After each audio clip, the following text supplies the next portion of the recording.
अभिमन्यु की पत्नी उत्तरा महल की वाटिका में टहल रही थी। तभी द्रौपदी उसके पास आई और उसके सिर पर स्नेह से हाथ फेरते हुए बोली, पुत्री, जीवन में कभी ऐसी घोर विपत्ति भी आ जाए कि कोई सहारा न दिखाई दे तो तुम किसी रिश्तेदार या परिचित की शरण में मत जाना, सीधे भगवान की शरण में जाना। उत्तरा ने आश्चर्य से पूछा, माता, आप ऐसा क्यों कह रही हैं? द्रौपदी की आंखें अतीत की स्मृतियों में खो गई। उन्होंने कहा, क्योंकि मैंने स्वयं यह अनुभव किया है। जब मेरे पांचों पति कौरवों के साथ जुआ खेल रहे थे, तब वह अपना सब कुछ हार गए। अंत में उन्होंने मुझे भी दांव पर लगा दिया और हार गए। उसके बाद कौरवों ने भरी सभा में मेरा अपमान करना शुरू किया। मैंने सहायता के लिए अपने पतियों को पुकारा, लेकिन वह सिर झुकाए बैठे रहे। मैंने पितामह भीष्म, गुरु द्रोण, महाराज धृतराष्ट्र और सभा में उपस्थित सभी महान पुरुषों से रक्षा की गुहार लगाई, पर किसी ने मेरी ओर नहीं देखा, सब मौन थे।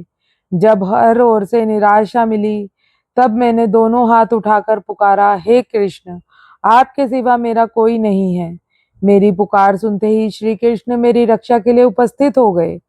उत्तरा ध्यानपूर्वक सुन रही थी। द्रौपदी आगे बोली, उस समय द्वारका में श्री कृष्ण अत्यंत व्याकुल थे। रुक्मणी जी ने उनसे पूछा, प्रभु, आप इतने चिंतित क्यों हैं?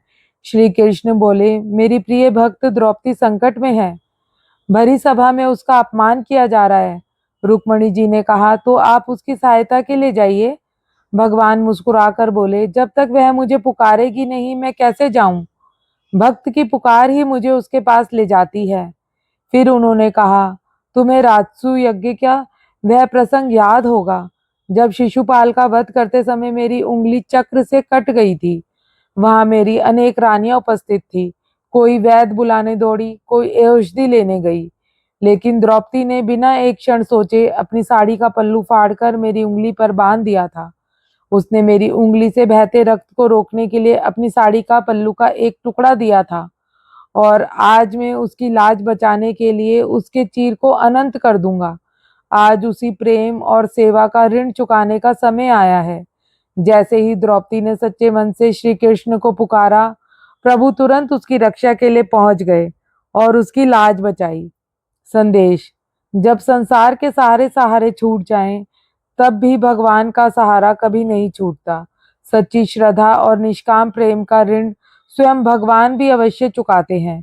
दोस्तों, आपको यह छोटी सी कथा कैसी लगी और आप इस कथा के बारे में क्या सोचते हैं? अपनी राय कमेंट में ज़रूर बताएं। और अगर आपको ऐसी धार्मिक और ज्ञानवर्धक कथाएं पसंद हैं, तो वीडियो को लाइक करें, चैनल को सब्सक्राइब करें और जय श्री कृष्ण लिखकर अपनी उपस्थिति दर्ज कराएं।